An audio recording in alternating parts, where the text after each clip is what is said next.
no sé qué pasa. Bueno, si es que alguno, la plataforma lo vota, se vuelven a agregar. Alguien eliminó, no sé por qué. Y lo que vamos a hacer hoy día entonces es que vamos a intentar de que las finanzas y las inversiones sean cosa de niños, cosa de nenes, que es un poco lo que queremos transmitir en este podcast. Esa es la filosofía que tenemos nosotros. Las finanzas y las inversiones no tienen que ser algo difícil, oculto, técnico y simplemente encerrado para unos pocos, sino que puede ser y debe ser perfectamente manejado por cualquier persona. ¿Ya? Así que un saludo también a Mati que está ahí, al Mati de Inversapiens, que es también parte del equipo. Así Hola, hola, que, hola a todos. así que eso es el propósito de este podcast. La idea, como les comentaba, es que tengamos una noche al mes en donde podamos juntarnos y discutir, reflexionar y obviamente también aprender todos, de nuestras propias preguntas, de nuestras propias dudas, problemas, etcétera, y también que podamos debatir y podamos discutir y podamos estar no de acuerdo con absolutamente todo. Eso es sano, eso está bien, no hay ningún problema, siempre que nos respetemos y nos tengamos, ¿cierto?, paciencia y nos podamos aceptar. Así que no hay drama con eso.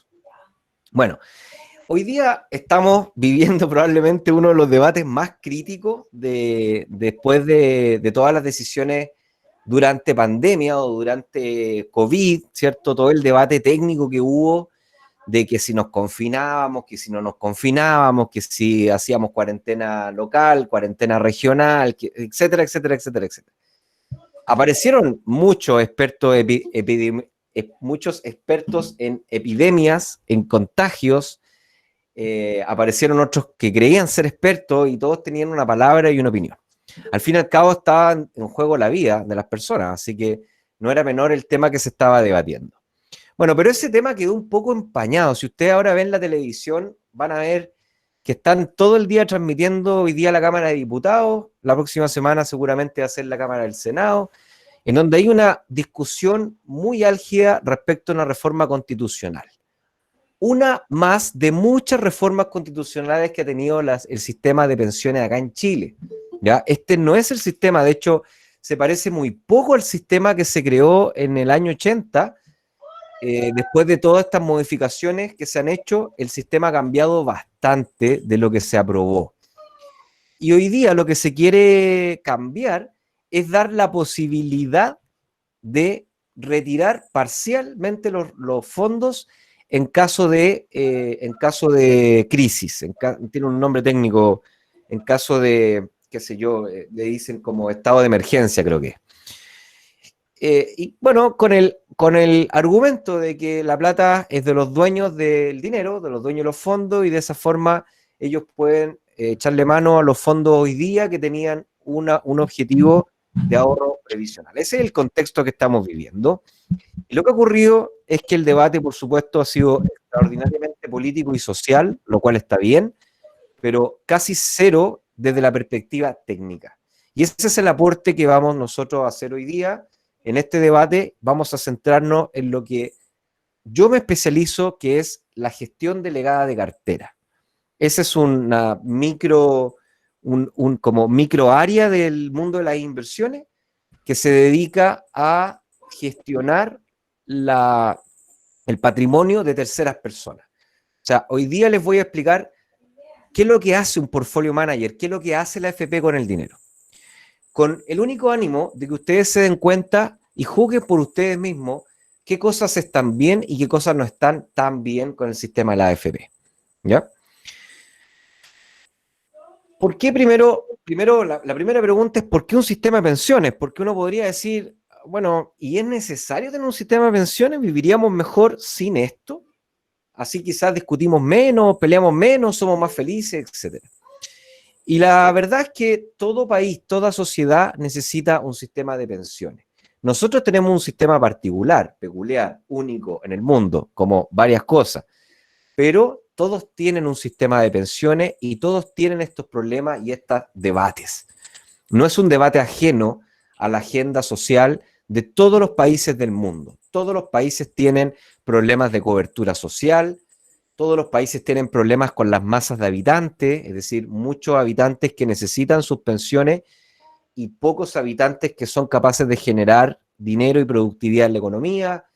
Todos tienen debates respecto de que si el Estado debiese garantizar la vida de las personas, si los privados deberían hacerlo, etc. No somos un país en ese caso particular, estamos dentro del mismo debate.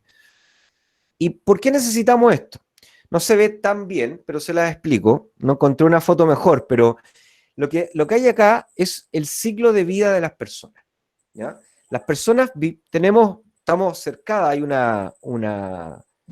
un dicho que se dice que el ser humano está cercado por la muerte, es decir, al momento de nacer, inevitablemente tenemos marcada nuestra fecha de muerte. Algunos van a morir antes, otros van a morir después, pero todos vamos a morir en algún minuto. Y mientras estamos vivos, vamos creciendo. Y mientras vamos creciendo, vamos tomando decisiones, ¿ya? Decisiones de qué estudiar en los años, a los 20, ahí se ve un niño con skate, decisiones en qué jugar, en qué gastar el tiempo. Después tomamos otras decisiones como, por ejemplo, casarnos, buenas decisiones o malas decisiones. Ahí va a depender de cada uno cómo la categorice. Después tenemos peores decisiones, o sea, perdón, decisiones de tener hijos, dependiendo de cada uno cómo lo categorice. Yo en lo personal no sé si lo recomendaría. Y después ya los hijos empiezan a crecer, eventualmente se empiezan a ir de la casa en los años 50. Hoy día se demoran un poquito más, hay algunos que tienen 27, 28 y todavía están viviendo con los papás. No vamos a decir quién, porque ¿para qué? Y después, ¿cierto? Ya empieza la edad de los 60, 70 años en donde uno le gustaría estar jugando golf, divirtiéndose, etcétera, etcétera, etcétera, hasta llegar a la muerte. Acá tendríamos a Nuestra Señora la Muerte, que nos vino a buscar. Entonces, ¿qué es lo que pasa? Lo que pasa es que nosotros tenemos dos cosas que van cambiando en nuestra vida. A veces no lo percibimos, pero es increíblemente así. Y basta con que ustedes, les voy a hacer algún juego con preguntas para que ustedes se den cuenta cómo nuestra vida va cambiando a lo largo del tiempo.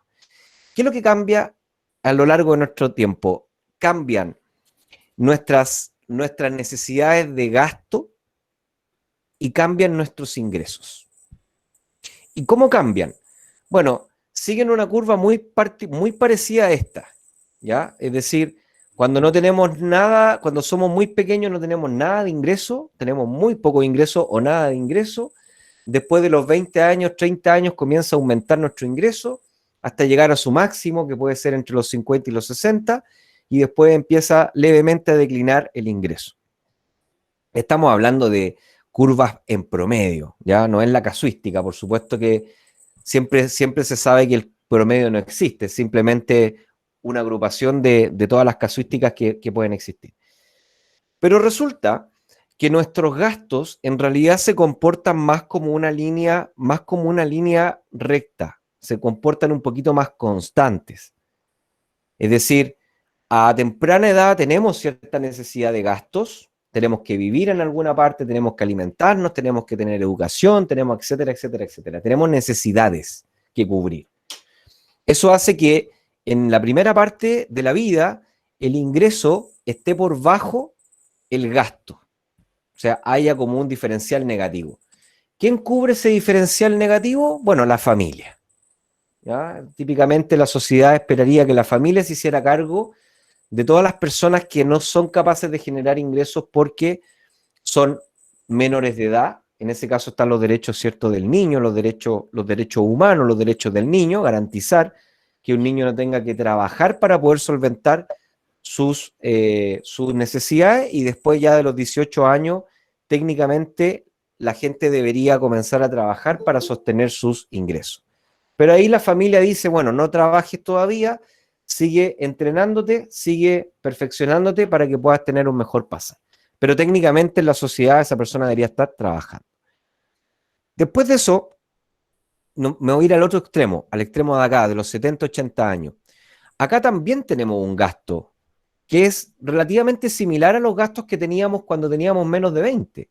Lo que pasa es que los ítems han cambiado. O sea, ahora tenemos necesidades de remedio, necesidades de tratamientos médicos, necesidades que están asociadas a la última edad del ser humano. Y acá también se genera un déficit negativo.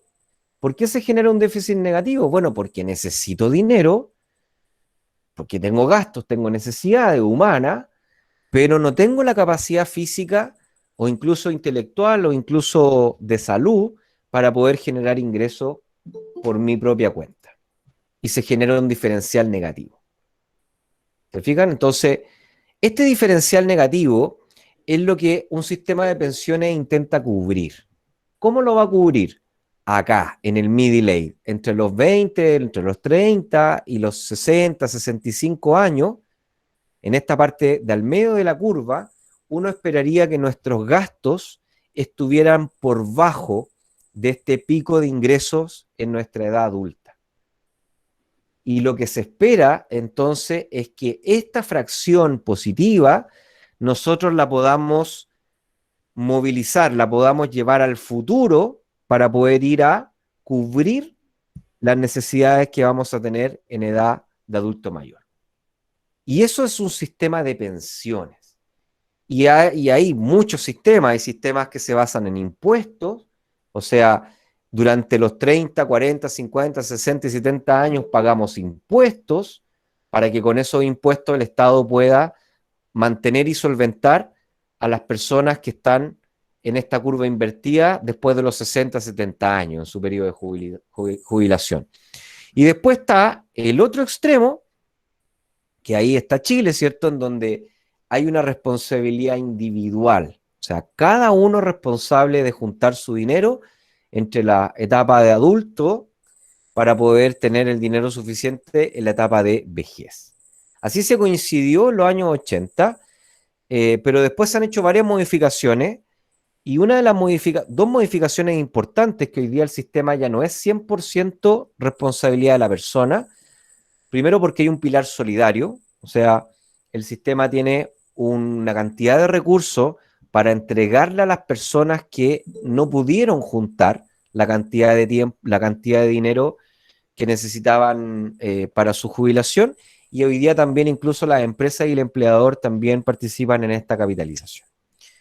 Así que así está la cosa, y como vivimos, yo siempre digo lo mismo, como vivimos en familia, vivimos en tribu, porque vivimos en sociedad, nos tenemos que hacer cargo de todas las personas de la tribu y todas las personas de la sociedad.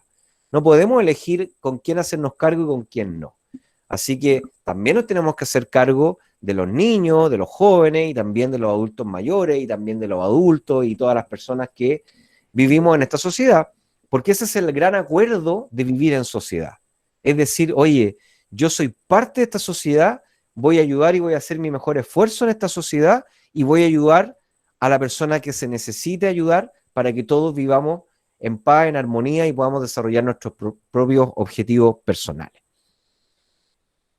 Ahora, ¿cómo partió y qué pasó en el camino? Bueno, antes de entrar en eso, todo partió en el año, partió mucho antes del año 80, obviamente con la discusión y con el cambio de ideología potente que hubo en Chile después de del año 73, ¿cierto? El golpe militar. Hubo un fuerte cambio de ideología, no solamente acá en Chile, sino que en el mundo. Se promovió la economía libre mercado, que básicamente dice que el mercado es un sistema que está muy bien pensado para poder autorregularse y poder solventar las necesidades de esta gran familia, las necesidades de la sociedad. Y que por lo tanto no era necesario tener un gobierno. De hecho, no era recomendable tener un gobierno grande, porque mientras más grande fuera el gobierno, mientras más poder tuviese el gobierno, entonces más ineficiente se iba a volver. Era mejor que el gobierno se dedicara a hacer las cosas de gobierno y que el resto de los servicios públicos se los pudiésemos pasar al mercado para que el mercado los pudiese administrar, porque era más eficiente que el uso público, que el sistema público. Esa era la ideología de la época. Ahí fue cuando llegaron los famosos Chicago Boys, todos economistas de la Universidad de Chicago, y empezaron a tomar también los principales ministerios. Así que comenzó una fuerte liberalización de las barreras comerciales, comenzó una fuerte liberalización de los precios, Acuérdense que antes del 74, 75 teníamos fijación de precios en la mayoría de los productos, teníamos aranceles con la mayoría de las economías, y eso entonces empezó a cambiar y empezó a liberalizarse absolutamente todo. Y muchas empresas que se expropiaron se devolvieron y muchos sistemas públicos se vendieron a los privados. Y una de las cosas que se cambió y se vendió fue el sistema de la AFP. O sea, perdón, el sistema de pensiones. Y pasamos de un sistema social a un sistema privado, salvo las Fuerzas Armadas que se mantuvieron con su sistema social, ¿ya? El resto, todo pasó a un sistema privado que garantizaba una rentabilidad anual de UF más 4% anual, ¿ya? Ese era como un depósito a plazo. Entonces, cuando se escribió la ley en el año 80, se escribió un sistema en donde todos iban a aportar un porcentaje de su salario, iban a haber empresas que administraran esa cantidad y esas empresas debían asegurar una rentabilidad de UF más 4%. Oye, Nico, perdón que te interrumpa, pero me pasa que los comentarios de la gente son en disgusto al sistema actual, pero muchos, y me incluyo, no conocemos cómo funcionaba el sistema anterior. Entonces, cuando se hizo el cambio, ¿fue algo parecido a lo que pasa ahora? ¿Había quejas? ¿Había malas pensiones? ¿Qué fue lo que desencadenó que se quisiera cambiar el sistema? Bueno, la verdad es que el cambio de sistema respondió a dos factores importantes. El primer factor era como se estaba reduciendo el tamaño del Estado, se esperaba que estos recursos se dejaran de extraer a partir de los impuestos y que fueran las mismas personas las que, digamos, a cambio de pagar esos impuestos, fueran juntando su dinero en su propio sistema de capitalización individual.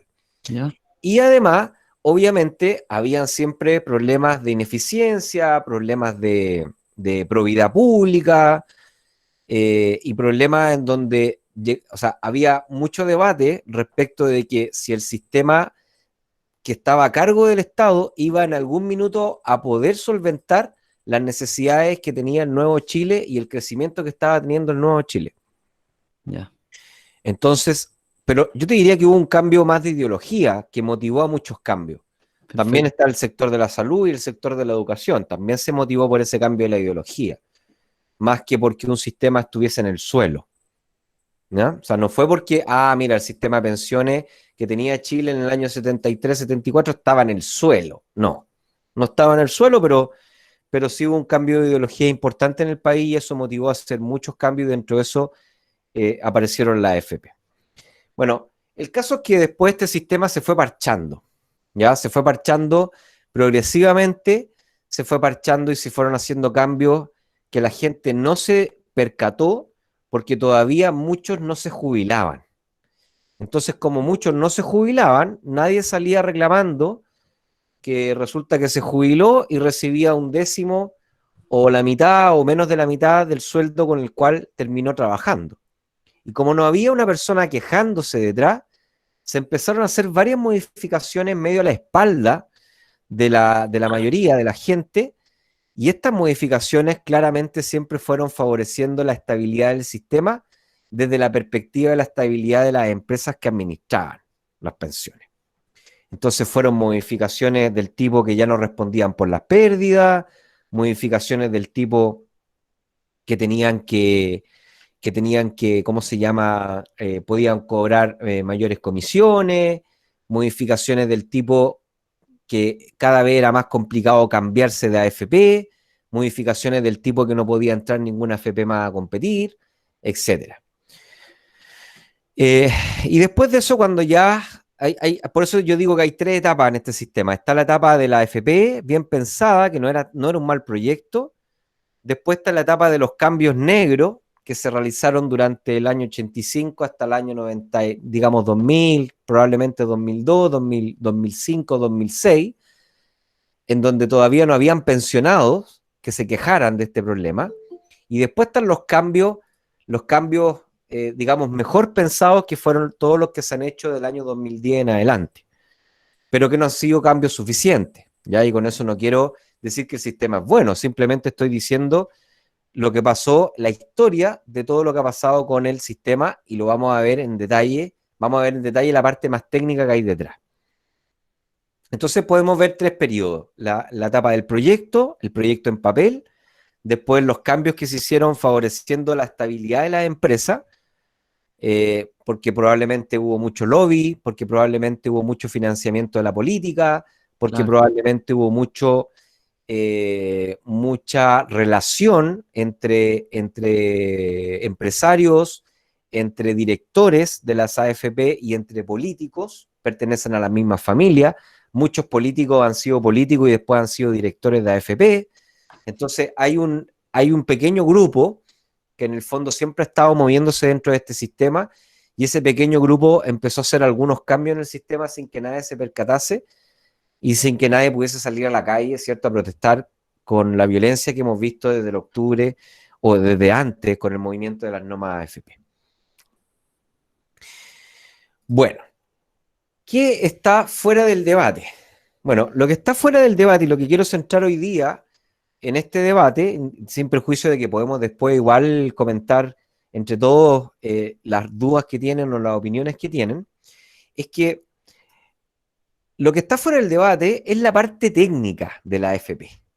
Nadie habla sobre la administración de los dineros. Todo el mundo habla de que las comisiones que aquí, que allá, que me sacan la plata, que no la puedo sacar, que la plata es mía, y todo un debate social político que está muy bien, no hay problema, pero nadie dice, ni nadie le enseña a la gente cómo se invierten los dineros que llegan a la AFP. Y para que podamos entender esto, lo primero que tenemos que entender es que la diferencia o el significado de la inversión activa. ¿Qué es lo que significa inversión activa? Inversión activa en finanzas, en inversiones, significa que tú vas a recibir el patrimonio y vas a hacer el máximo esfuerzo posible para poder encontrar los activos que tengan la mayor rentabilidad en el mercado. Se conoce también como market timing, se conoce como stock picking, es decir, me voy a esforzar, voy a estudiar, voy a averiguar, voy a hacer modelos matemáticos complejos, estocásticos y un montón de otras parafernalias para poder decir, mira, mi portafolio va a ser un portafolio ganador, que le va a ganar al mercado. ¿Ok? Entonces, ¿qué es lo que pasa? Bueno, estamos con un sistema en donde el principal actor de administración de inversiones en Chile son las AFP, seguido por los fondos mutuos, pero lejos el de mayor tamaño son las AFP, en donde todos los chilenos, todas las personas que trabajamos dentro de esta frontera, estamos dependientes de ellos. Ellos venden una inversión activa, o sea, ellos venden un servicio para poder administrar de la mejor forma tus inversiones, cuando no lamentablemente, cuando todo el mundo va exactamente al contrario. Cuando todo el mundo está yendo hacia la inversión pasiva.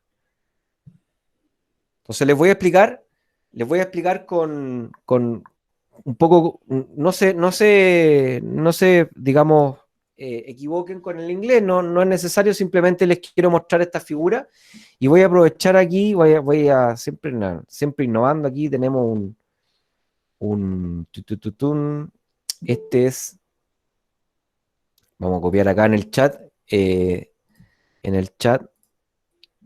vamos a copiar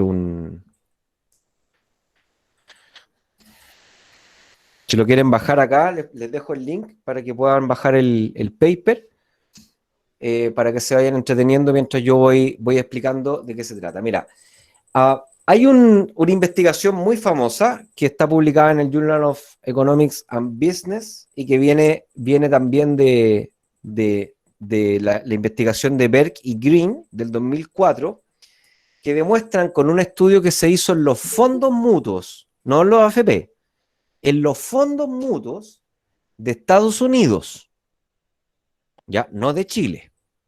Ustedes juzgarán si es que las personas de Wall Street que viven en la industria de fondos mutuos tendrán igual, menor o mayor capacidad que los que trabajan acá en Providencia, en el eje de Providencia, en el Golf, administrando los fondos de pensión de la gente. ¿Ya? Ustedes verán. Pero ¿qué resultados encontraron con los fondos mutuos? Repito, los fondos mutuos accionarios de Estados Unidos. ¿Ya? Hoy día, para que entiendan, la economía, los sistemas financieros se clasifican de acuerdo a su sofisticación financiera. Hay 45 países y Estados Unidos se pelea con Singapur el primer lugar y con Londres se pelean el primer lugar todos los años. O sea, es como la Olimpiada. Si no saca medalla de oro, saca medalla de plata o de bronce, pero seguro. ¿Ok? Para que entiendan un poco. Chile está en el lugar 34. ¿Ya? Para que vayan teniendo dimensiones de qué tan sofisticado es Chile en estos aspectos. Bueno, pero en un mercado muy sofisticado, hicieron un estudio para ver cuánta rentabilidad podía ganar un portfolio manager. Y trazaron, de aquí se ve el cero, es retorno cero, ¿cierto? Hacia acá está el retorno negativo y hacia acá está el retorno positivo. Y los resultados que encontraron Nico, es que, no se ve el mouse. Sorry. ya, bueno, pero estoy viendo en la figura, están viendo una distribución de Gauss acá, una distribución de probabilidad, y en el eje están viendo la rentabilidad que obtenía cada uno de los fondos mutuos. Ya. Entonces, el cero marca cero retorno, y de acá está hacia la derecha el retorno positivo, y de acá hacia la izquierda el retorno negativo. Y la línea que ven acá vertical es el 1,5% de comisión anual. ¿Ya? Ya. Entonces, lo que encontraron fue que las personas, el 80% aproximadamente, el 80%, fíjense que el 80% hay una probabilidad de que el 80% rente, escúcheme bien, rente más que la comisión que cobra. ¿Ok? Pero lo que encontraron fue que el promedio rentaba exactamente lo mismo o incluso un poco menos que el mercado. Wow. Estoy hablando de los fondos mutuos norteamericanos.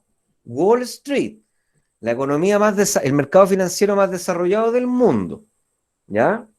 Entonces ustedes verán para dónde van a tirar la campana acá en Chile. Yo la tiraría más para la izquierda.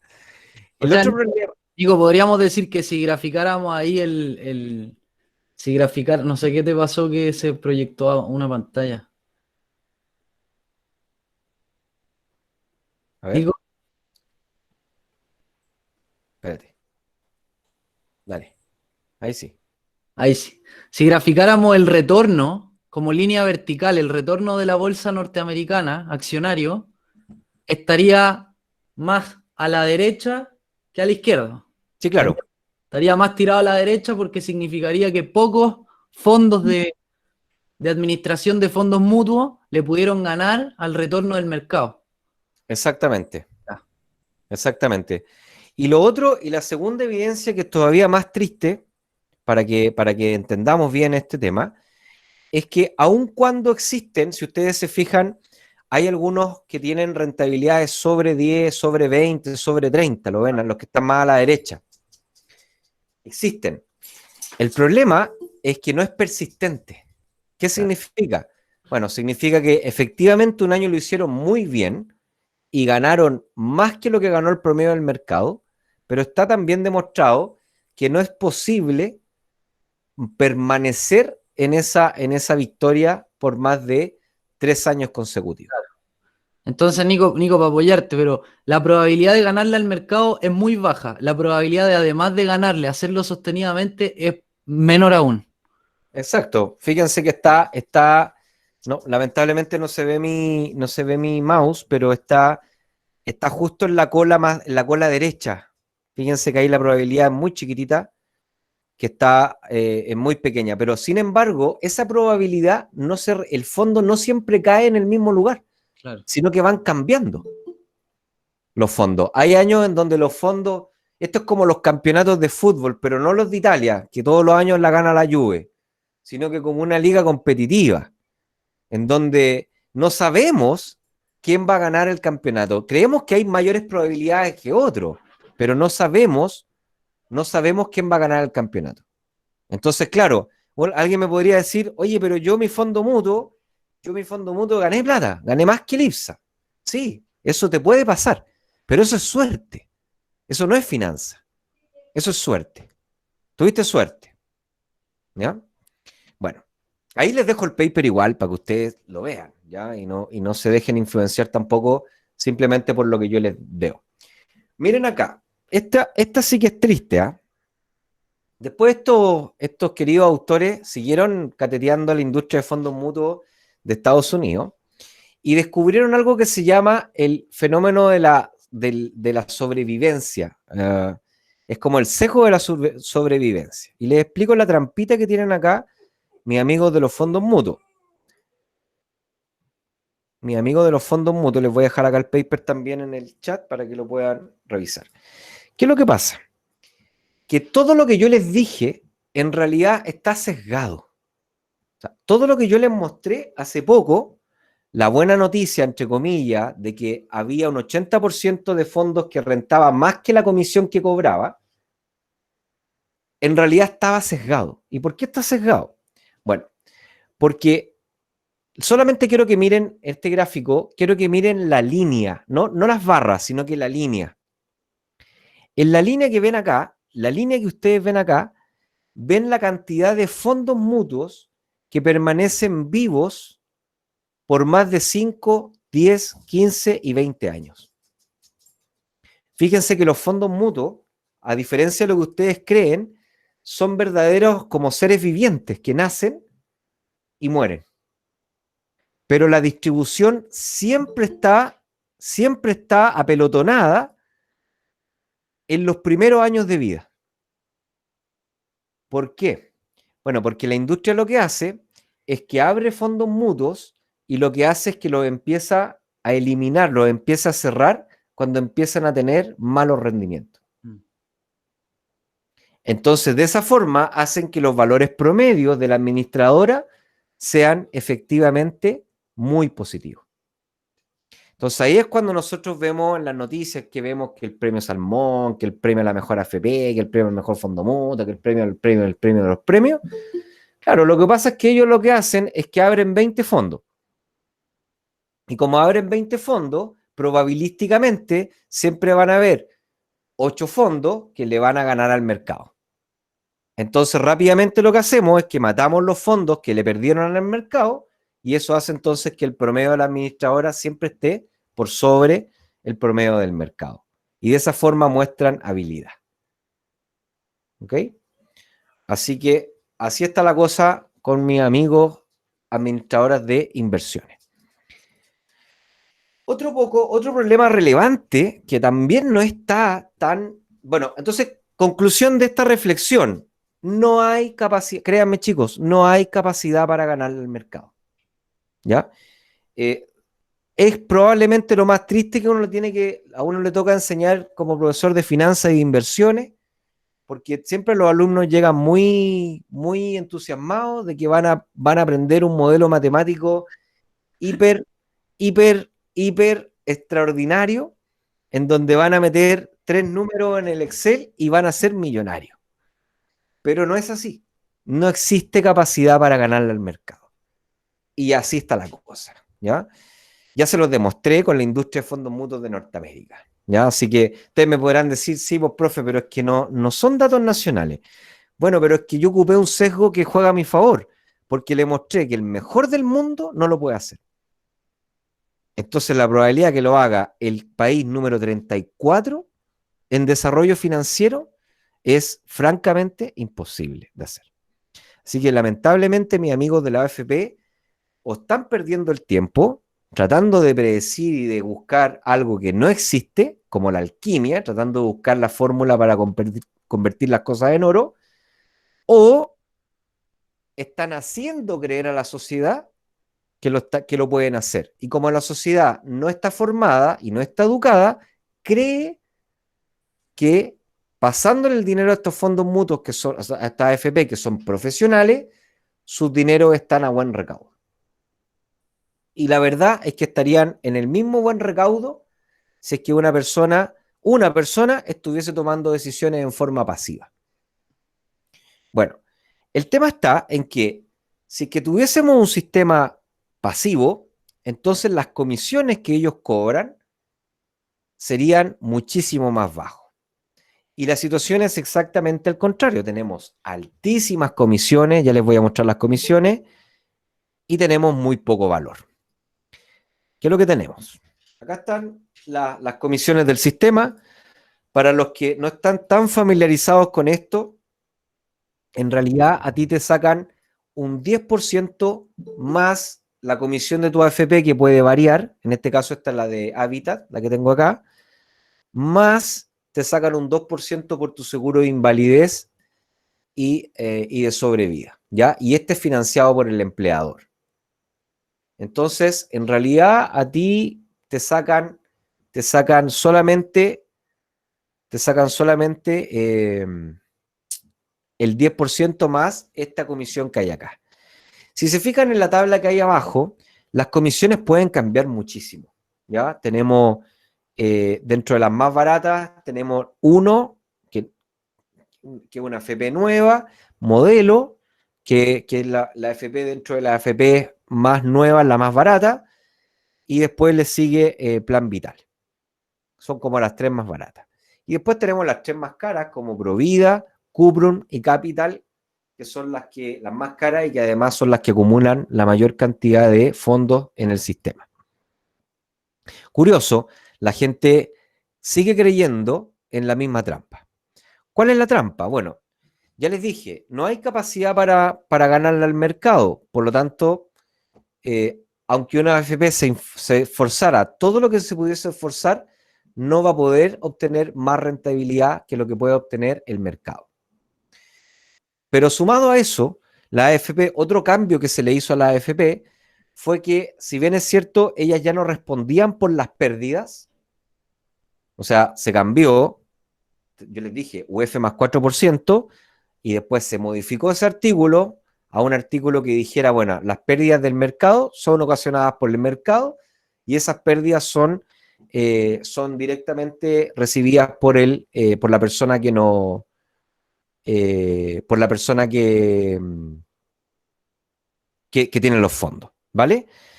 Pero además de eso, se hicieron más cambios como del tipo que van a pasarles multa a las AFPs que tengan pérdidas por sobre las pérdidas de toda la industria.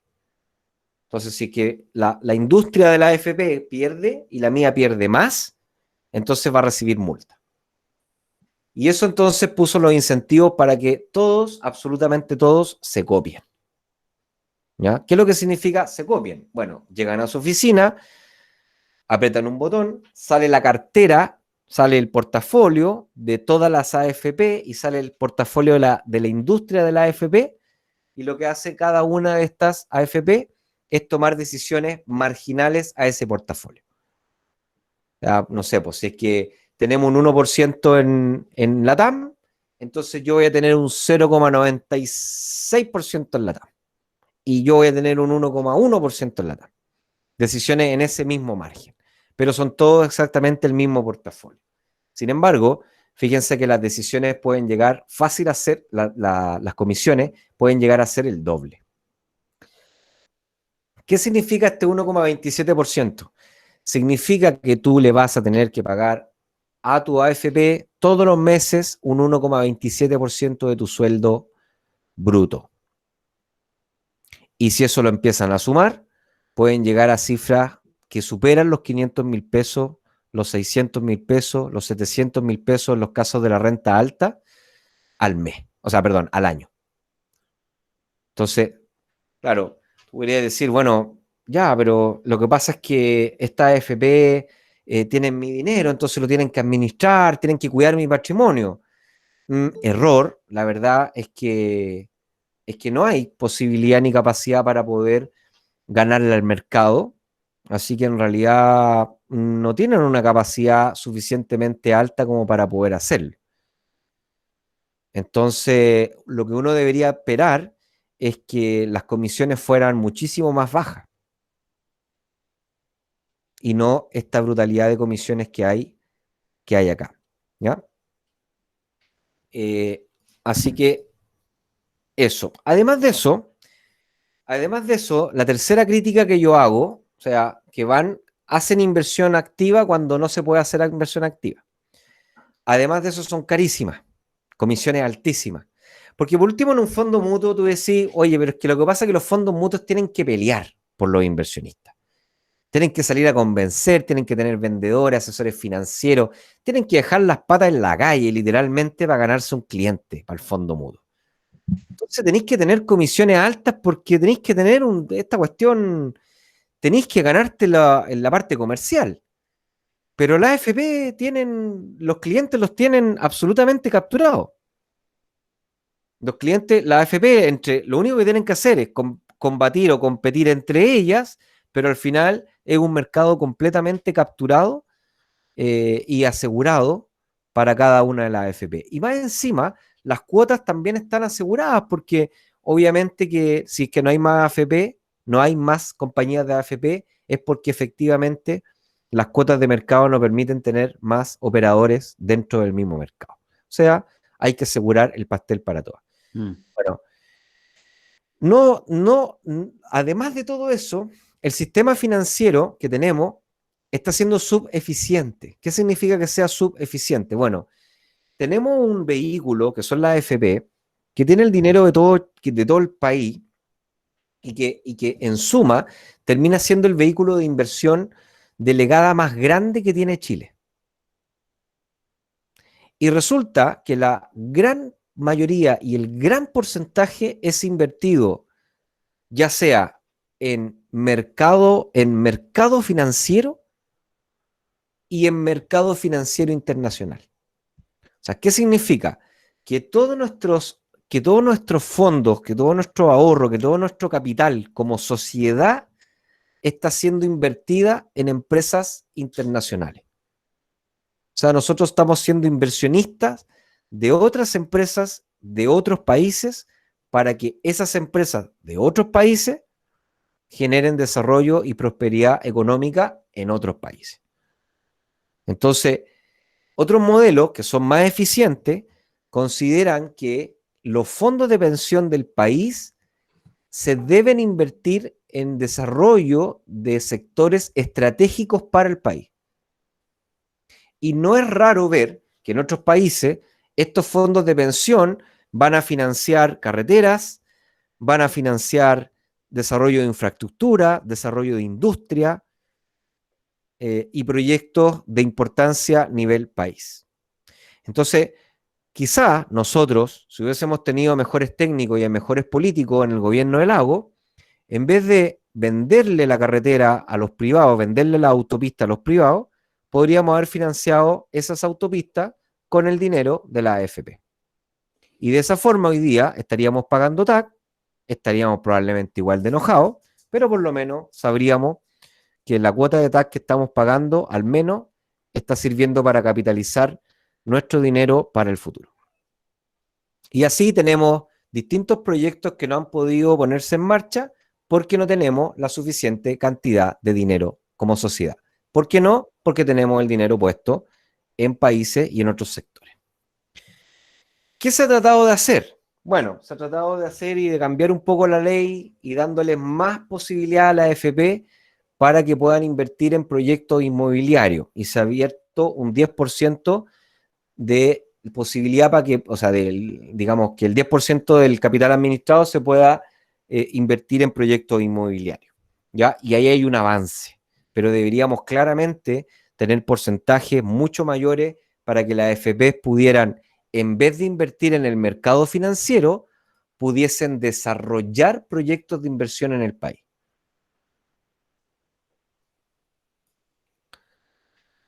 Y obviamente todo esto, estos tres factores, ¿cierto? Además, están fuertemente caracterizados por un sistema que es extremadamente rígido, que no le permite a las personas poder sacar su dinero frente a distintas oportunidades o frente a distintas urgencias, como lo que está pasando ahora. Y por supuesto tenemos un sistema que está sostenido en una poquísima, muy baja educación financiera de la población.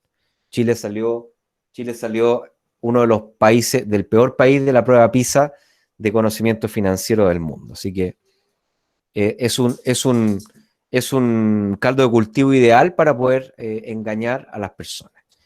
¿Qué es lo que pasa en otros países? En otros países, por ejemplo, la gente se puede endeudar contra sus fondos de pensión. ¿Qué significa eso? Pues significa que yo, por ejemplo, si tuviese una oportunidad de comprarme una propiedad, yo podría, en vez de pedirle plata al banco, podría pedirme plata a mí mismo. Y por ley, entonces, yo tengo que pagar el dividendo ya no al banco, sino que a mi mismo fondo de pensión. El resultado de ese esquema es que yo podría tener una propiedad y además un fondo de pensión con una mayor rentabilidad. Espérame un poquito. Jorge está molestando aquí la...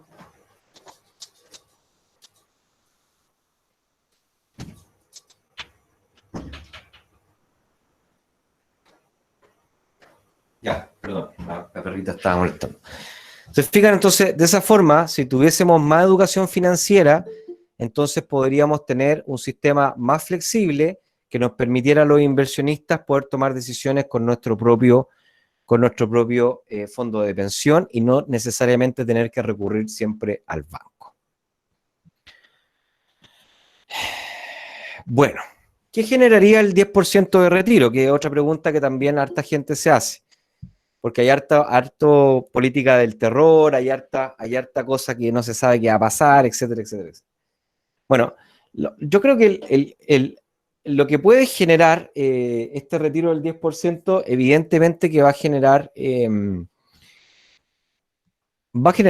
una inestabilidad en Chile, una mayor volatilidad en los mercados financieros chilenos y va a generar obviamente una devaluación del peso chileno, ¿ya? Producto de que estamos hablando no estamos hablando del mero retiro per se, sino que el problema es que cualquier cambio constitucional de esta envergadura lo que hace es que genera mucho nerviosismo en los mercados financieros. Y los mercados financieros ya vienen muy, muy nerviosos y muy golpeados de la crisis social, del COVID, y ahora, en el fondo, este cambio constitucional que se está generando cada vez abre más la puerta para poder hacer más cambios constitucionales.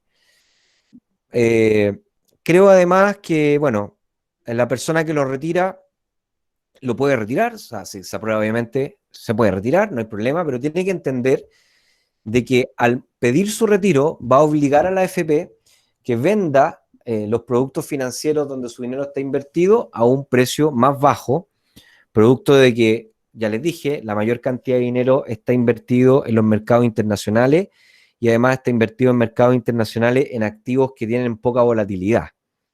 Así que seguramente esos activos no están recuperados, es muy probable que esos activos no estén recuperados todavía del todo, así que se tengan que vender a un precio más bajo del cual se compraron. O sea, como se dice en los mercados financieros, tengan que hacer la pérdida, ¿ya? Si la gente lo quiere hacer, no hay problema, lo puede hacer, pero tiene que asumir que esa pérdida la va a tener que hacer al momento de vender el dinero. ¿Va a pasar algo a nivel de rentabilidad local?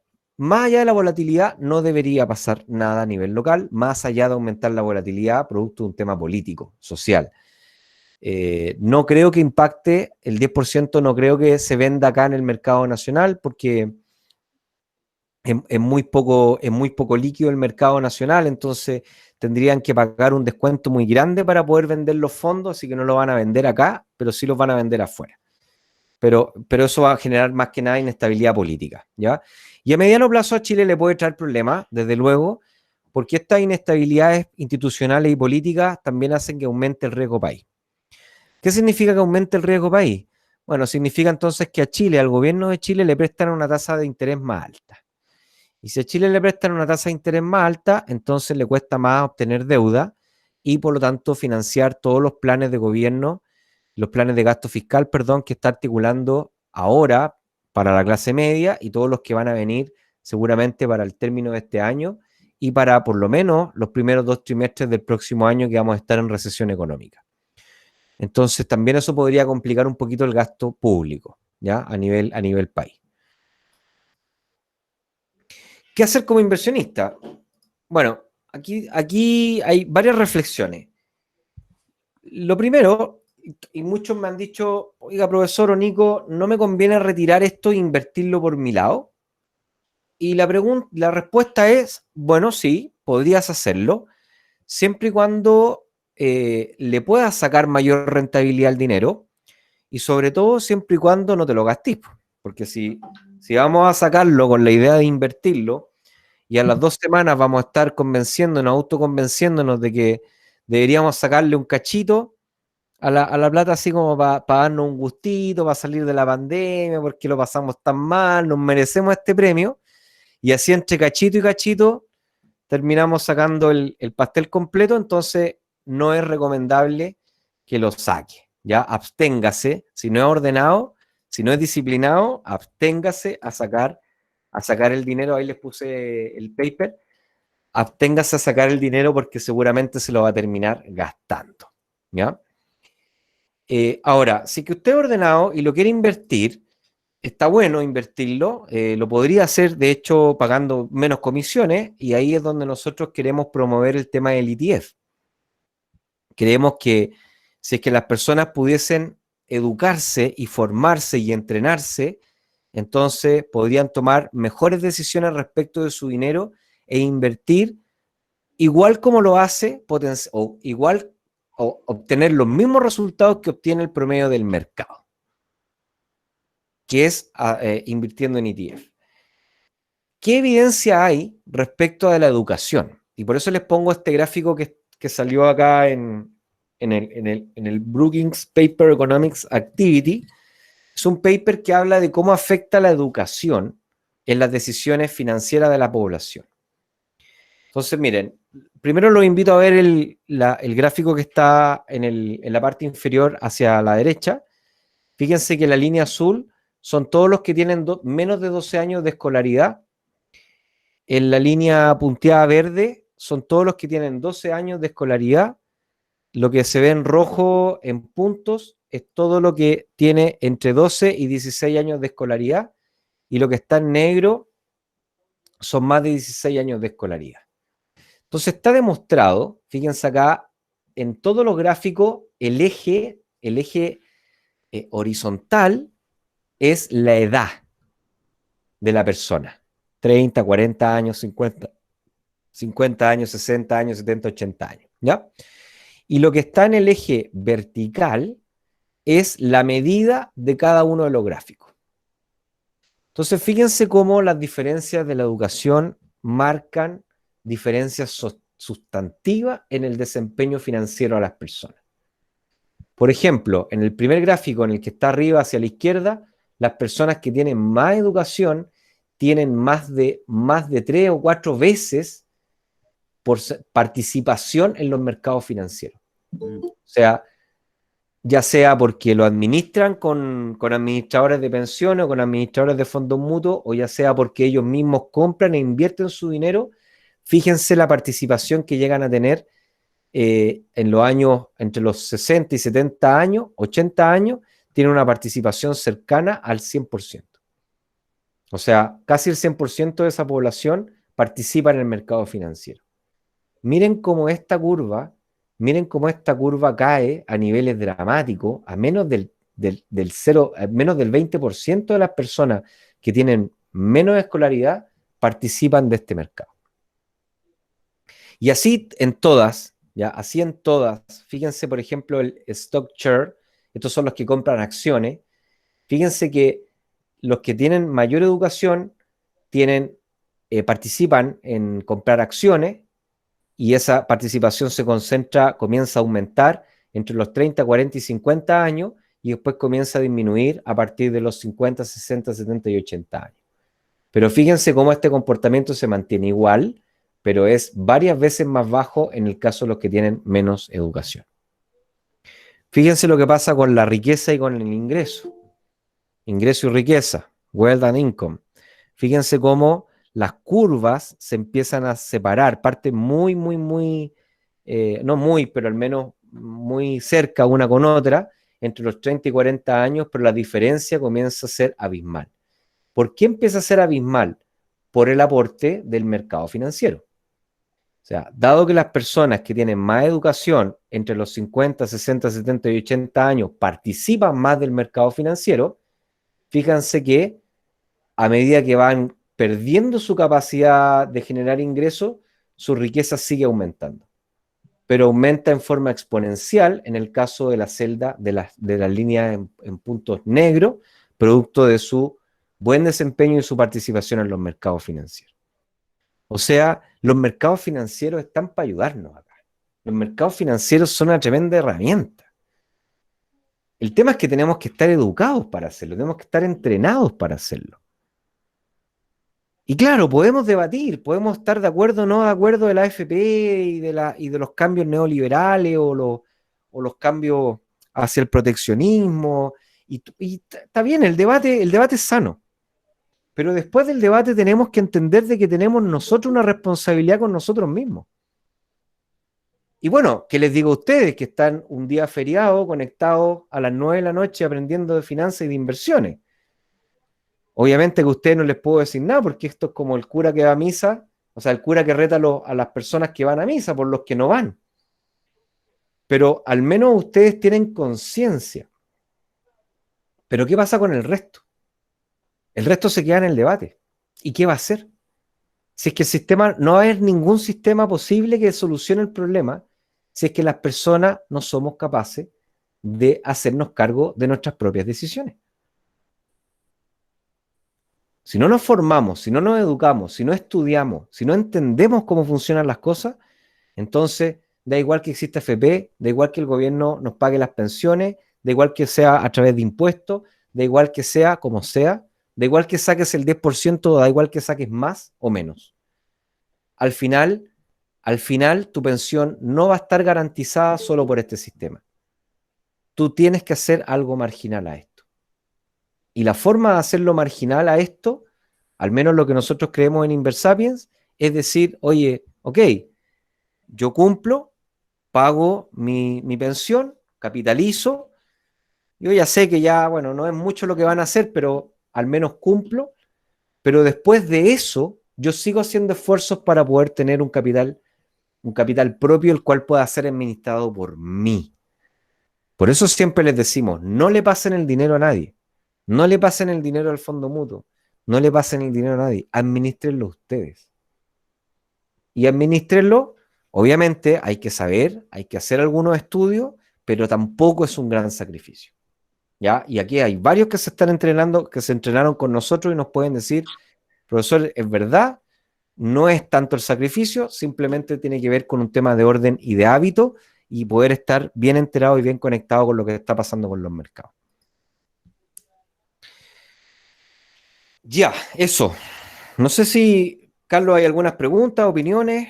Sí, hay preguntas bien interesantes. Mira, te doy una, pero dice, para salir de la duda, dice,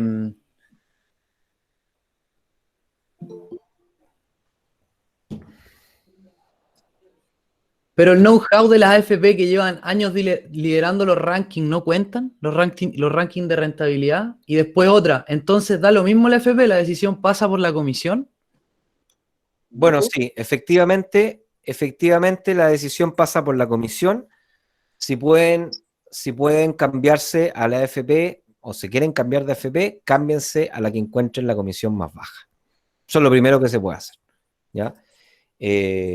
Obviamente que las que tienen comisiones más altas tienen más presupuesto para poder hacer mejores actividades comerciales, para poder salir en la tele, para poder traer expertos que las hagan y las ayuden a vivir en el circo. Pero al final de eso no hay ninguna diferencia en cuanto a rentabilidad a largo plazo. Nico, ¿Sí? habla Gonzalo Aranda por acá. Hola. ¿Cómo estáis, Gonzalo? Bien, muchas gracias. Gracias, excelente tu presentación. Pero quisiera comentar algo, porque esa pregunta la hice yo, la que comentó recién Carlos. Y mira, te lo comento como un caso real que quizá aquí le puede servir a la comunidad. Me llamó hace poco una ejecutiva de Habitat y entiendo que, o sea, si uno mira los rankings de la Superintendencia de Pensiones, hoy día, si no me equivoco, es Habitat y Capital las que lideran en rentabilidad histórica. Si bien entiendo el principio de que no nadie te puede asegurar una rentabilidad futura, pero ella aludía mucho a que sobre los 10 millones en tu cuenta de capitalización, digamos, individual, ya la rentabilidad influye. Y si bien, como te digo, si bien no te pueden asegurar una rentabilidad futura, pero me hablaba que este know-how, esta experiencia que ya ellos tienen de negociar, de invertir, por algo las mantienen esos niveles. Cosa que, digamos, eh, parece razonable, digamos, pero por eso te pregunto si una FP nueva, por baja comisión que tenga como uno, a lo mejor recién está, digamos, formando esta masa de inversionistas, esta masa de capital y eh, invirtiendo, porque por algo, digamos, son, no sé, las mejores rentabilidades de los últimos 20 años, algo dice, o no sé, quería conocer tu opinión de ahí. Sí, bueno, la verdad, Gonzalo, es que por ley todas las carteras tienen que estar publicadas. Así que, si la quieren ver de una forma pragmática, al final del día tampoco pueden proteger la fórmula secreta y ese superpoder para poder hacer formas muy sofisticadas de inversión, etcétera, etcétera, etcétera.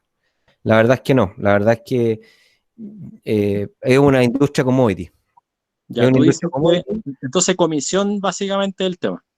Claro, porque claro, lo que pasa es que esto es tema de suerte, Gonzalo. Tú acá, nadie te dice que le va a ganar, ni nadie te dice que no le va a ganar. Esto es como les dije, esto es como un campeonato de fútbol. Sabemos que hay equipos que son un poquito más consolidados y que gastan más dinero en profesionales, pero al final, si ya eres futbolista profesional y estás jugando en primera división, ya debería haber, la diferencia entre capacidad no debería ser suficientemente alta como para poder hacer predicciones, de quién va a salir campeón sin riesgo. No sé si me estoy tratando de explicar con ese ejemplo. En el fondo, claro que puede haber, un año puede ganar Habitat, otro año puede ganar Cupro, otro año va a ganar, qué sé yo, Capital o Modelo y lo que sea. Pero es factor suerte. Es factor suerte. Entonces, aquí hay dos decisiones. O tratáis de encontrar cuál es la mejor, o mejor, te vaya a la que es más barata y simplemente te vais a tratar de empatarla al mercado.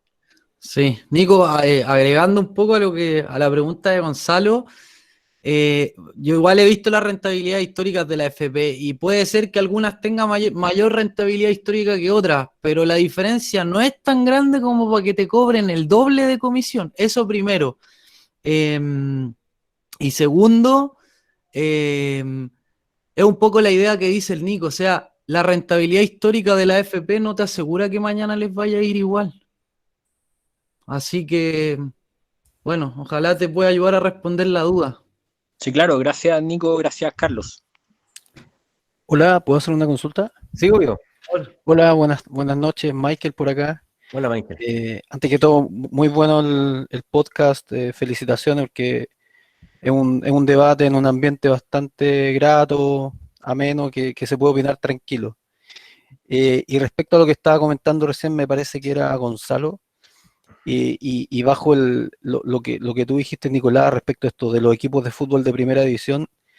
Igual en los equipos de primera división, si tú ves en la historia, siempre, o no siempre, pero la mayoría de las veces ganan los mismos. Los que tienen equipos con jugadores mejores pagados, mejor infraestructura, etcétera. Y también he hecho ese ejercicio que comentaba Gonzalo de que ya llega un punto, un trade-off entre la rentabilidad, el saldo que tú tienes acumulado y el diferencial de rentabilidad. Que claro, quizás para una persona joven, obviamente la FP más barata es la que le conviene, pero no habrá ese pequeño margen de rentabilidad cuando tú ya tienes, no sé, 30, 40, 80 palos, que ya no es tanta la gente, sí te hace una diferencia bastante grande. Sí, sí, efectivamente, claro, el factor se va escalando en la medida que va aumentando tu capital. Pero con lo mismo, insisto, en el sentido de que, a ver, ok, tú le haces la apuesta a un equipo que tiene la mayor cantidad de campeonatos ganados. ¿Qué pasa si ese equipo no ganó en el año? O sea, si ese equipo no ganó en el año, tú tuviste que pagar igual la comisión. Entonces, claro, efectivamente, la apuesta mía es decir, bueno, ¿habrá alguna forma, y es complementario, ¿habrá alguna forma de cumplir con lo que tengo que cumplir O sea, pasar el 10% al sistema para que el sistema lo administre y juegue al circo de que está tratando de hacerlo mejor con mi plata y listo, y me olvido de ese dinero. Y después trato de optimizar mi dinero pagando la menor comisión posible, pero además teniendo hábitos de ahorro y de inversión personal. Porque, Michael, claro, si nos vamos a ahorrar, qué sé yo, 300 Sí, de mil acuerdo. pesos entre una y otra al año, para agarrar esos 300.000 pesos y, qué sé yo, hacer una fiesta, pasarlo bien y hacer cualquier cosa, bueno, quizás no tiene tanta justificación. Pero quizás si puedo juntar esos 300.000 pesos y le puedo agregar más ahorro y más inversión, y yo puedo tener mi propio portafolio de inversiones, entonces yo creo que el aprendizaje que genera y además la rentabilidad que genera en el largo plazo para ti, creo que es impagable desde esa perspectiva. O sea, creo que la recomendación no es solo, y eso está muy bien que me ayuden a aclararlo, la recomendación y el llamado no es solo a invertir en la más barata, sino que la recomendación es hacer el esfuerzo adicional de aprender, educarse, ahorrar y agarrar esa comisión que te ahorraste para tener tu propio portafolio financiero. Y si el día de mañana, Michael, oye, qué sé yo, te dan la opción de retirarlo antes, cambia la política, cambia y reforma constitucional y resulta que ahora te dicen, ¿sabe qué? Si quieres retire todas sus cuestiones, tú vas a estar entrenado. Vas a estar entrenado, vas a tener el hábito, vas a tener el orden, vas a tener el estilo de vida para poder hacerlo. Si el problema es la gente que no tiene el hábito y que no está entrenada para hacerlo.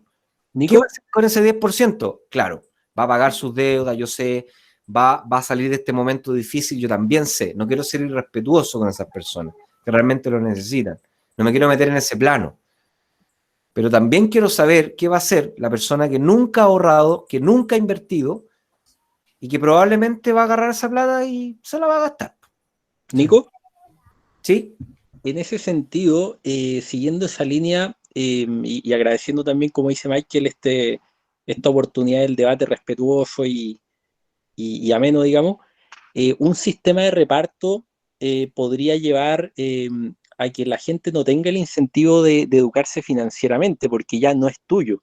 Entonces, Exacto. digamos, más allá digamos, el cambio multifondo o los cuestionamientos que puedan haber, ya esto es como de todo y a la vez de nadie. Exacto, exacto, sí, sin lugar a duda, Gonzalo. Yo creo que un sistema de reparto trae cosas buenas y cosas malas, y una de las cosas malas es que no nos va a solucionar el problema de educación financiera. Aquí yo ya le mostré los gráficos, acá el problema es educación. Y claro, está fácil y relativamente a la mano echarle la culpa al sistema que además es malo. O sea, yo mandé un correo en el email, no sé si le llegó, que hablaba un poco de este tema de la AFP, el retiro, etcétera. Y algunos me respondieron así como, pucha, yo no estoy de acuerdo contigo, yo creo que el sistema es malo. No, si yo también creo que el sistema es malo. Si el sistema es pésimo. Pero creo que el sistema es malo, la causalidad de por qué el sistema es malo es porque la educación financiera de esta sociedad es extraordinariamente baja. Yo quería hacer unos comentarios. ¿Sí, Gert? ¿Cómo Bueno, están? Sí, ¿cómo andan? Con respecto a lo que dijo la persona anteriormente, y no solamente eso en el sentido de que la gente no se va a informar. Resulta que si bien hoy en día cada uno aporta su propio, vamos a decirlo así, su propio saquito de dinero para retirarlo cuando ya te jubilas, imagínate, si hoy en día la gente ya impone poco, o sea, en promedio el chileno impone entre 10 y 15 años en toda su vida, que es re poco. Imagínate si el día de mañana le dicen, no, que todos vamos a poner y todos vamos a sacar. O sea, si antes tenías el incentivo de que cada peso que tú ponías eh, te llegaba finalmente a ti, era para tu propia jubilación, imagínate si ahora te dicen, no, si al final todos ponemos y todos sacamos. O sea, yo tengo la sensación de que menos gente va a imponer, o sea, más van a bajar la cantidad más va a bajar cuánto impone la gente. En promedio hoy en día la gente tiene en dinero entre 7 y 15 millones de pesos en su AFP. Y eso significa que los que tienen 15 pusieron 5 y los que tienen 7 pusieron 2 y tanto. Entonces, creo que es totalmente retroactivo el tema del reparto. Sí, claro. Sí, pues sin duda, sin duda. Sí, yo creo que no es el tema. Si el tema está en que hay que aprender a sofisticar el sistema actual, hacerlo profesional y hacerlo, digamos, sofisticarlo, hacerlo más eficiente. Yo creo que ese es el tema. Por un lado, por el lado sistémico. Y por el lado personal, cada uno de nosotros tiene el deber y la obligación de formarse, de entrenarse. De hecho, Porque bueno, tú sabes, porque, o sea, en el fondo acá hay que hacer más que simplemente dejar el 10%. sí, sí, lo que pasa es que aparte que, como tú bien dices, dentro del ranking de la OCDE, Chile está peor rankeado en lo que es educación financiera. Sí, claro. Y eso es y eso nos da este resultado, en el fondo, que la gente no entiende que si no impone, no tiene para el final, lo que se impone en sí es poco, un 10% es poco en general. La gente también aparte vive más, entonces hay un montón de parámetros ahí que deberían cambiarse y que no se han cambiado en el fondo, que también cooperan a que las pensiones sean malas el día de mañana. Sí, así que bueno, una de las cosas que también los animo, estoy pegando acá el link, igual vamos a seguir comentando lo que ustedes nos están diciendo, pero les estoy poniendo un link acá para los que no se han inscrito. Les recuerdo que la próxima semana vamos a lanzar una semana completa para poder aprender a invertir en ETF, ¿ya? Son 3 clases que vamos a hacer. Y la idea es que los ETF tienen esa naturaleza, tienen esa ventaja de que te permiten invertir tu dinero en forma pasiva. Y O sea, diversificada. sí, claro, no tenéis que ser hiper especialista profesional del mundo de las inversiones. Las comisiones son extraordinariamente bajas, son las más bajas disponibles y lo puedes hacer muy diversificado y en cualquier parte del mundo y en cualquier industria, ¿ya? Así que vamos a hacer como creemos que, yo creo, y Carlos, bueno, y el equipo también, creemos que es el vehículo que deberían tener las personas para poder hacer ahorros previsionales complementarios, ¿ya? Que estén a cargo de su gestión y no cargo de una AFP, ¿ya?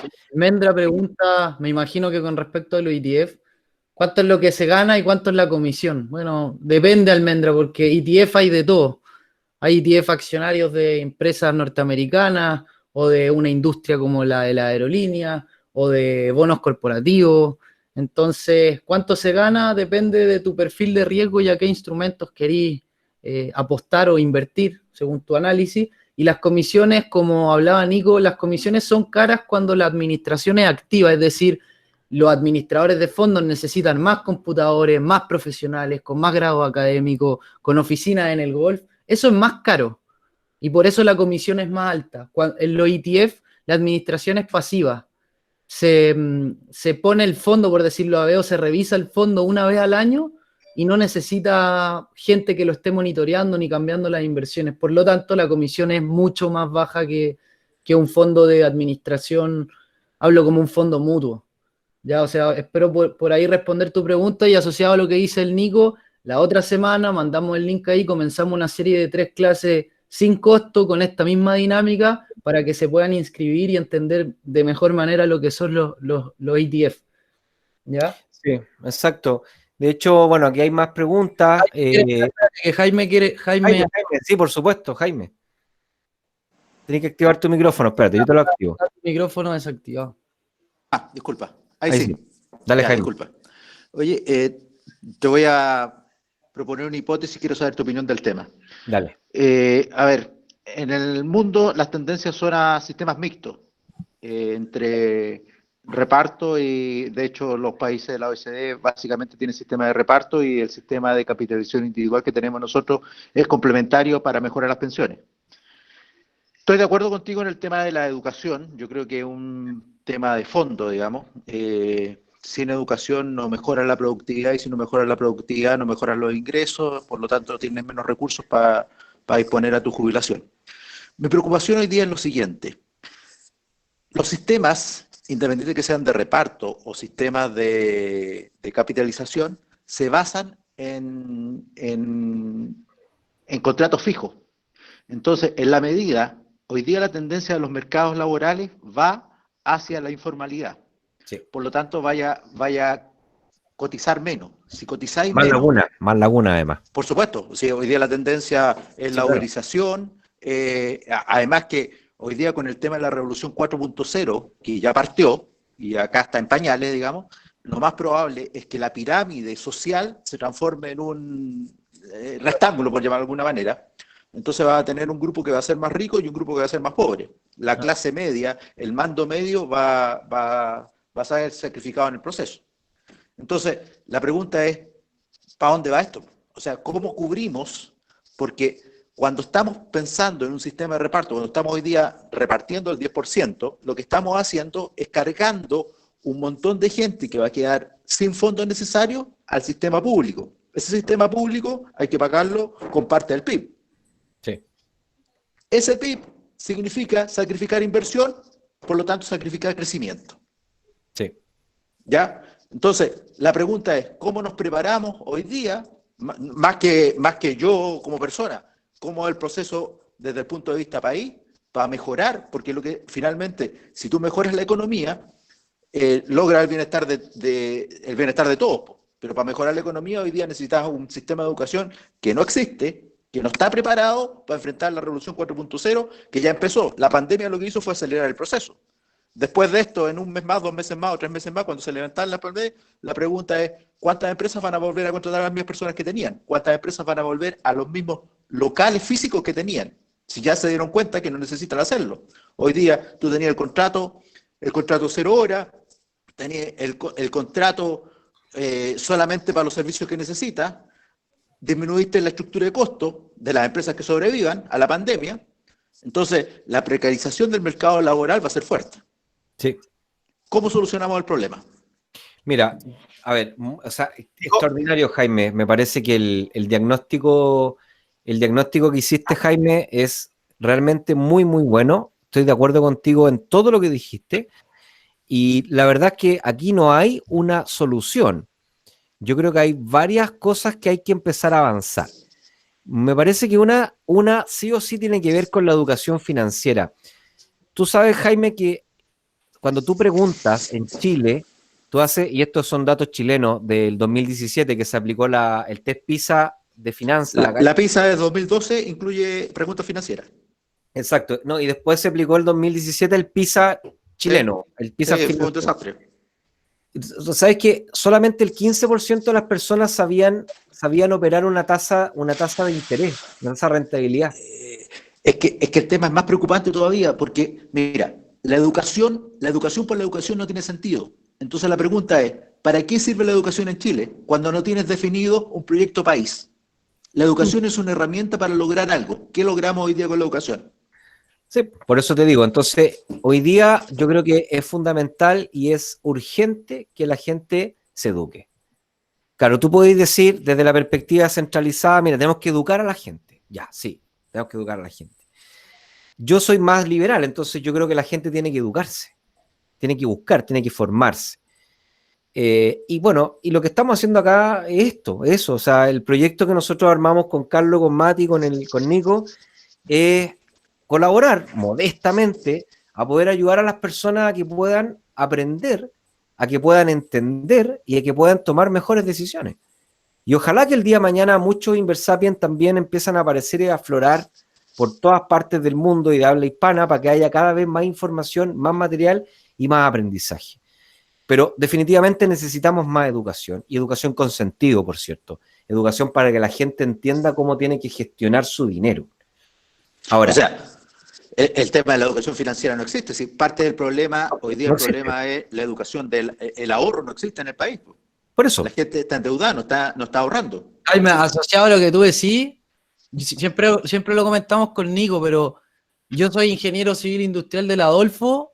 ¿Ya? En 2 años saqué una tarjeta de crédito, fui a leerme el contrato al banco y no entendía nada, pues yo decía, chuta, si yo no entiendo nada, ¿qué le pasará a un ser humano común y corriente que quizás tiene cuarto medio y un poquito más? ¿Cachai? Yo siendo un ingeniero de una universidad prestigiosa no puedo leerme esto. ¿Cómo el sistema puede ser tan asimétrico? Quizás cuántas empresas y, no sé, accionistas o empresarios se están aprovechando del desconocimiento de las personas. Así nace Inversavia. Así nos empezamos a juntar con Nico. Hola, hola. Oye, una consultilla, Nico, como para ¿Cómo adicionar. estáis, Felipe? Bienvenido. De saludos desde Viña. Eso. Para adicionar un poco al tema de Jaime, las empresas, en el fondo los que contratan a su personal, ¿qué rol tienen dentro del juego de las pensiones también, más allá del 10% que la persona saca de su propio sueldo? Porque, por ejemplo, dentro de lo que he estudiado en Estados Unidos, tienen un sistema como de pensión colaborativo, por decirlo de alguna forma, entre la persona que recibe su sueldo y la empresa que le... El 401K. Claro, el 401K, correcto, sí. Sí, pero hay un intermediario que es el que te asesora para hacer las inversiones. Claro, pero más allá del intermediario, voy un poco más al rol que juega la empresa aquí en Chile, porque igual es un factor importante. Mira, o sea, a ver, yo algo cacho el tema porque estoy haciendo una tesis sobre, yo estoy haciendo una investigación sobre el efecto de la Revolución 4.0 sobre el sistema de pensiones, y eso pasa por el mercado laboral. Entonces, mira, si tú vas al mejor sistema de pensiones del mundo, el sistema del sueco, ese es el mejor sistema de pensiones del mundo. Pero ¿cómo funciona el sistema sueco? A través de los sindicatos. ¿Pero qué hacen los sindicatos? No funcionan como los sindicatos chilenos.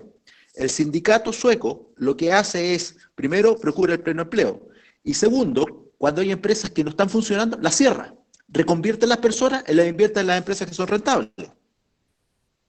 Bajo la lógica absolutamente de cómo aportan, la visión es cómo aporto mayor productividad para el país. De hecho, por ahí hay unos estudios, si tú ves el porcentaje de personas que trabajan en los diferentes sectores, los sectores más carentes de gente son los sectores que aportan más al PIB del país, donde hay menos cantidad de gente. Los sectores más masivos no son los que están aportando más al país. Y eso es un proceso de educación. Hay que cuadrar la oferta con la demanda. ¿Cómo mejoras hoy día la productividad del país? Solamente a través de educación. Y ese proceso dura a lo menos 20 años. Hoy día estás educando a la generación para 20 años más. Pero si hoy día no sabes para qué estás educando, ¿qué probabilidad tenéis de apuntarle? Baja, po. No, pero por lo mismo, ese es el tema que yo creo que en la educación es un factor fundamental y hay que partir. Y claro, probablemente nosotros vamos a estar muertos o muy viejitos para ver los resultados, pero no hay otra forma, no hay otro camino más fácil. Quizás no es el camino más político ni el más atractivo, una solución rápida. Porque no existe solución rápida. No hay solución rápida. Aquí o sea, tiene que ver con educar en todos los niveles. Sí, educar en el colegio, en la universidad, educar a través. Pero la educación tenés que darle sentido, po. Hoy día, mi pregunta es, ¿tú sabes cuál es el proyecto de Chile para 20 años más? No. Por eso, o sea, nadie la conoce. Yo he asesorado al Ministerio de Educación, he hecho la planificación estratégica del Ministerio de Educación un par de años atrás. Entonces, cuando tú hablas de calidad en ninguna parte, por eso digo, la educación es una herramienta ¿para qué? Sí. Tú a través de la educación logras algo, tienes que tener definido un objetivo. Sí. Si no tienes objetivos, tú vas a ciegas. Probabilidad de éxito sin objetivo son muy bajas. Sí. Entonces tienes una gran masa de gente. Hoy día con la Revolución 4.0, los países subdesarrollados van a perder, porque van a empezar la producción que pasaba a los países subdesarrollados porque era más barato en mano de obra, ya no existe, porque ahora se produce por robot, entonces se produce en los países desarrollados, en los países de origen. Entonces, ¿qué te queda? La única posibilidad de desarrollo es la educación financiera, económica. Tienes que enfocarte en cuáles son los países asiáticos que están creciendo. ¿En qué se enfocan? En matemática, en programación, en servicios financieros. Por ahí está la salida. Y ya está ahí atrás.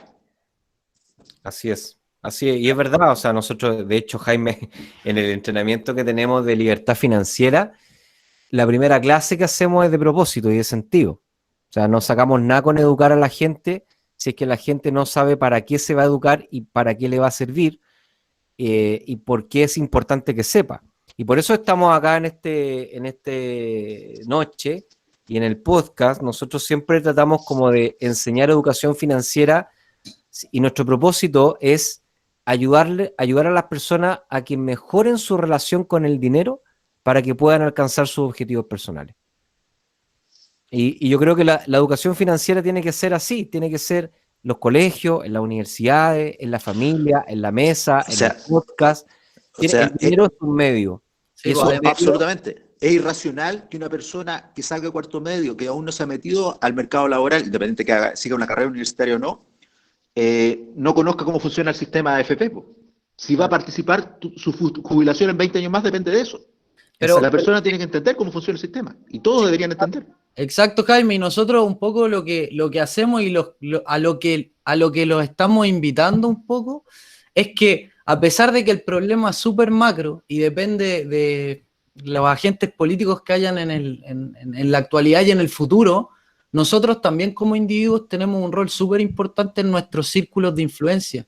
Y a lo que los invitamos y que estamos muy contentos de que estén acá es que podamos 100 personas tener una discusión de este tipo, porque 100 personas teniendo esta discusión significa que chorrean como cascada hacia quizá 100 o 200 o 300 personas más, o por lo menos a sus familias. Y eso es súper valioso. Así se generan los grandes cambios. Ya no tenemos por qué esperar a que, ojalá que sí, que hayan políticos nobles, que quieran pensar en el largo plazo. Que hoy día no lo veo, hoy día la discusión es el ahora y el mes y el año. No veo a nada pensando en el largo plazo. Pero nosotros, repito, tenemos un rol súper importante que cumplir para que nuestros seres queridos, nuestro círculo de influencia, nuestra gente, nuestros colegas en las pegas, nuestros equipos de fútbol, etcétera, tomen conciencia, se eduquen y así puedan vivir con propósito, vivir con sentido y lograr también su objetivo financiero, que es un ámbito relevante en la vida de las personas. Yo concuerdo ahí con Jaime con lo que dice, que en el fondo que aquí la gente tiene que saber en el fondo que lo importante que son las AFP. En general, todas las cosas malas que tiene la AFP no dependen de ellos técnicamente, depende de la ley de pensiones, pero sí hay algo que sí le critico mucho, que se quedaron dormidos mucho tiempo en los laureles y no supieron explicarle a la gente cómo funcionaba, no informaron a la gente que en el fondo cómo se cobran las comisiones, cuánto es lo que se cobra, cómo funciona realmente una AFP. La gente hasta el día de hoy, tú le preguntas y el 70% de la gente cree que los fondos no son de ellos, y en eso ellos solamente recibieron las lucas, las administraron y ahí descansaron sobre el sistema técnicamente nomás. Así es. Bueno, entonces, como yo creo que tenemos que animarnos a construir comunidad. El podcast siempre ha estado abierto para que todos se vinculen, opinen. Nosotros les escribimos, ustedes nos pueden responder y siempre nos juntamos, nos vamos a juntar una vez al mes y en particular entonces los dejo a todos invitados a que empecemos a aprender, pues. A que ya, ok, listo, sí, oye, Jaime, estoy absolutamente 1000% de acuerdo contigo. Creo que incluso el mercado laboral se va a poner mucho más complicado de lo que tú estás analizando. Creo que va a ser brutal el desplazamiento que va a tener la clase más obrera, la clase media baja, respecto a la automatización, a la inteligencia artificial, a la robótica. Va a ser brutal. Además, creo que los gobiernos ya no tienen el mismo incentivo para poder cuidar a esas personas, porque antes había un incentivo industrial, necesitábamos mano de obra. Hoy día ni siquiera la mano de obra va a ser necesaria en 5 o 7 años más, aquí a la vuelta de la esquina, y vamos a vivir una sociedad muy compleja. Pero bueno, algo tenemos que hacer. ¿Qué es lo que podemos hacer nosotros acá en Inversapiens? Nada, pues como sabemos un poco más y trabajamos en esto de inversiones y finanzas, tenemos un podcast en donde hablamos y le ayudamos a la gente a que entienda cómo funcionan las cosas y a que mejore sus hábitos para que mejore su relación con el dinero. Y así, con una buena relación con el dinero, va a poder alcanzar el objetivo que se ponga. Pues estoy de acuerdo contigo, Jaime, que lo primero tiene que haber un sentido, tiene que haber un propósito, tiene que haber un objetivo. Entonces, para poder hacerlo, creo, y partimos, tenemos varias, estamos organizando varias semanas en el año pero queremos partir con uno de los vehículos que yo creo que es el vehículo más eficiente para poder invertir el dinero y administrarlo uno mismo sin tener que pagar grandísimas comisiones, que se llaman los ETF, Exchange Trade Funds.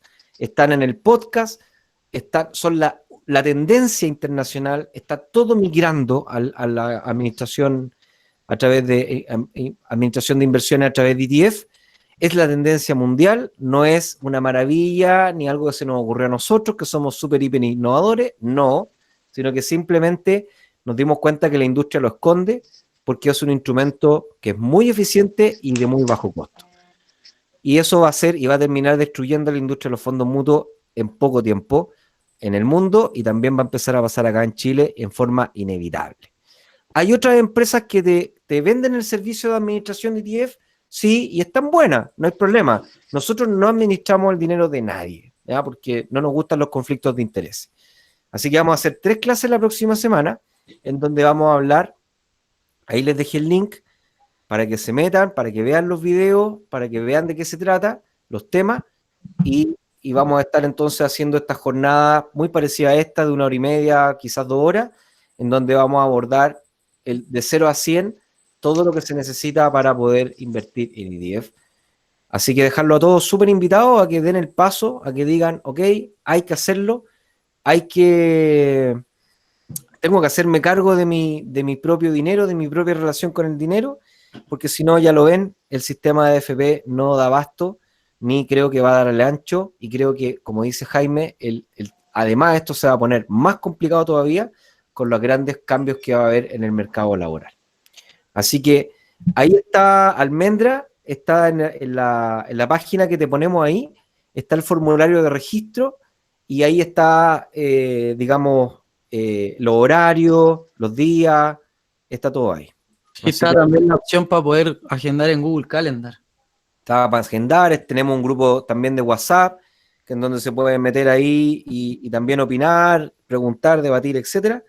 Así que nada, pues nos reencontramos en el podcast y nos reencontramos en esta semana que estamos organizando de inversionistas ETF. Si pueden invitar a más gente, oye, nos ayudan a poder conectarnos con más personas, ¿ya? Nosotros tenemos un alcance limitado, son las personas que están acá, son las personas que siempre nos acompañan en casi todos los webinars, y yo los quiero mucho y les doy las gracias, y ojalá que nos puedan de a poquito ir recomendando con más personas, mirando a estas personas, ¿cierto? Que decimos, oye, ¿sabéis que quizás a este le falta un poquito de educación financiera? Así que ahí está el podcast para que se empiece a educar y así poder mejorar.